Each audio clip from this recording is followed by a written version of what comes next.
চারপাশে বিস্তীর্ণ সবুজ ধান ক্ষেত, তার মাঝে আঁকাবাঁকা মেঠো পথ। সেই পথ ধরে আপন মনে হেঁটে চলেছে ছোট্ট এক শিশু। কোনো ভয় নেই, নেই কোনো তাড়া, ঠিক যেন রূপকথার বইয়ের পাতা থেকে উঠে আসা কোনো গল্প, যা চোখের সামনে জীবন্ত হয়ে ধরা দিয়েছে। যেখানে বন্যপ্রাণীর ভয়ঙ্কর রূপটাও এক নিমেষে মিলিয়ে গেছে, আর সবটুকু জায়গা জুড়ে মিশে রয়েছে কেবলই এক নিষ্পাপ ভালোবাসা। সামাজিক যোগাযোগ মাধ্যমের দেয়াল জুড়ে এখন শুধুই এই মায়াবী দৃশ্যের বন্দনা। ছোট্ট দুটি হাতে পরম যত্নে এক গন্ধ গোকুলকে জড়িয়ে ধরেছে একটি শিশু, আর তার ঠিক পেছন পেছন অতন্দ্র প্রহরীর মতো রাজকীয় ভঙ্গিতে হেঁটে চলেছে এক ঢাল তলোয়ারহীন যোদ্ধা, বিশাল এক সজারু, যার পিঠের খাড়া ও ধারালো কাঁটাগুলো এই শিশুর স্পর্শে যেন সম্পূর্ণ শান্ত।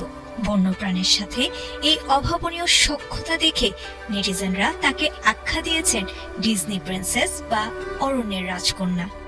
প্রথম দেখায় চোখ জুড়ানো এই দৃশ্যকে অনেকেই বাংলাদেশের কোনো প্রত্যন্ত গ্রামের রূপ বলে ধারণা করেছে। দেশীয় অনেক গণমাধ্যমেও একে প্রচার করা হয়েছিল গ্রামীণ বাংলার চিরচেনা দৃশ্য বলে। তবে সত্য সন্ধানে জানা গেল ভিন্ন এক গল্প। ভৌগোলিক সীমানার হিসেবে এই অপরূপ প্রান্তরের অবস্থান বাংলাদেশে নয়, বরং ভারত মহাসাগরের দ্বীপরাষ্ট্র শ্রীলঙ্কায়। ফ্যাক্ট চেকিং প্রতিষ্ঠান রিউমার স্ক্যানারের অনুসন্ধানে উঠে আসে আসল তথ্য। গত 12 জুন প্রভাত সিলভা নামের এক শ্রীলঙ্কান ব্যক্তি প্রথম এই ভিডিওটি ফেসবুকে প্রকাশ করেন, যার সিংহলি ভাষার ক্যাপশনের বাংলা অর্থ দাঁড়ায় ছোট ভাই তার বোনের সাথে ধান খেতে যাচ্ছে।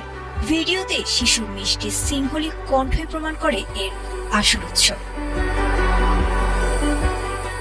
কাগজে কলমে দৃশ্যটি লঙ্কা দ্বীপের হলেও বন্যপ্রাণী ও মানুষের এই নিঃশর্ত ভালোবাসার কোনো কাঁটাতার হয় না।